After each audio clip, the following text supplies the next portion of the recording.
Est-ce que c'est devenu gênant d'avoir un mec en 2025?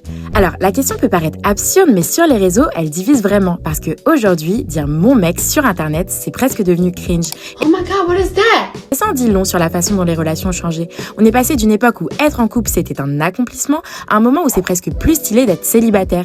Sur les réseaux, les boyfriend reveal ont disparu, les couples se cachent, les visages se floutent, on montre sans vraiment montrer. Certaines appellent ça le soft launch. Tu postes un bout d'épaule, une main sur un volant, mais jamais le visage. Et si ton mec apparaît, c'est souvent de dos. Les femmes ne veulent plus être la copine d'eux ou la meuf à mec, elles veulent juste être elles-mêmes. Certaines parlent même de mauvais œil ou de superstition. Montrer son mec, ce serait attirer la poisse ou pire, perdre en crédibilité. Plusieurs influenceuses l'ont remarqué, dès qu'elles postent une photo en couple, elles perdent des abonnés. En fait, il y a un vrai paradoxe. Les femmes veulent profiter du fait d'être en couple sans que ça définisse qui elles sont. L'amour, oui, mais sans perdre le contrôle de leur image. Et c'est là que c'est intéressant. Être célibataire, c'est plus juste un statut, c'est devenu un statement. Un symbole de liberté, d'ambition et de « je me suffis à moi-même ». Un peu comme si l'amour c'était bien, mais pas au point d'abîmer son aura. Alors non, avoir un mec c'est pas has-been, mais l'afficher c'est plus trop la vibe. En 2025, la vraie romance c'est celle qu'on vit hors des écrans.